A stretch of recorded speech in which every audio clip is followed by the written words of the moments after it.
बीती शाम से पूरे घर में तनाव भरी स्थिति थी। यूं तो परिवार में एक बुजुर्ग माँ, उसके 2 जवान बेटे, 2 बहुएं और 4 पोते पोतियां हैं, मगर आज कोई भी एक दूसरे से बात नहीं कर रहा था। माँ बुजुर्ग बिस्तर पर लेटे हुए आंसू बहा रही थी और कर भी क्या सकती थी।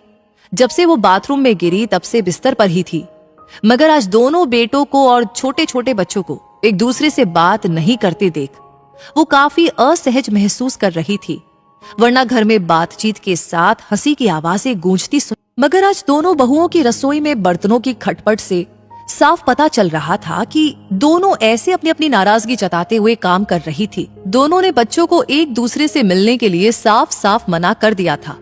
दोनों के बच्चे अपने अपने कमरों में लगभग कैद से थे। तभी छोटे भाई ने आकर कहा, अब वक्त आ गया है घर का बंटवारा कर दिया जाए, घर को 2 बराबर भागों में बांट दिया जाए और बीचों बीच एक बड़ी दीवार खड़ी कर दी जाए। छोटे भाई के मुंह से ये सुनकर बड़ा भाई सकते में आ गया। बच्चों की छोटी सी लड़ाई में बड़ों के कूदने से इसका रूप इतना भयंकर हो जाएगा, किसी ने भी इसकी कल्पना नहीं की थी। इतना बड़ा आंगन जिसमें वो दोनों, उनके बच्चे खेल खेलते हुए और साइकिल चलाते हुए बड़े हुए थे, वो आंगन अब 2 भागों में बंटकर छोटा सा हो जाएगा। एक हंसता खेलता हुआ परिवार 2 परिवारों में बदल जाएगा।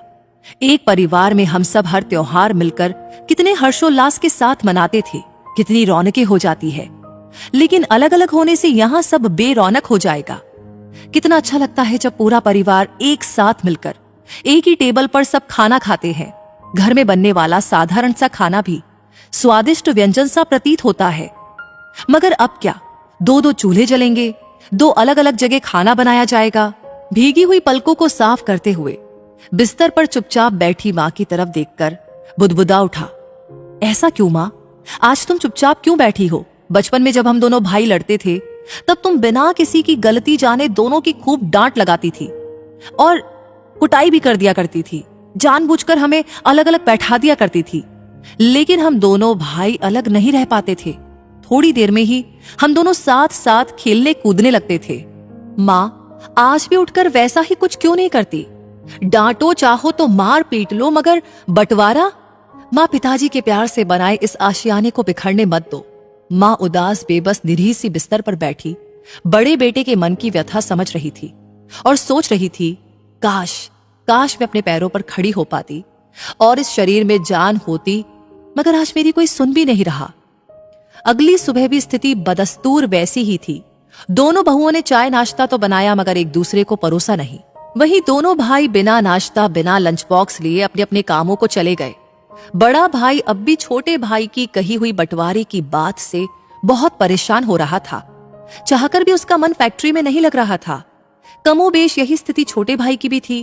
अब बड़ा भाई यूं तो फैक्ट्री बस से आता जाता था, मगर घर पहुंचकर सब कुछ ठीक हो गया, ऐसी कामना करते हुए वो ऑटो से घर के लिए निकल पड़ा।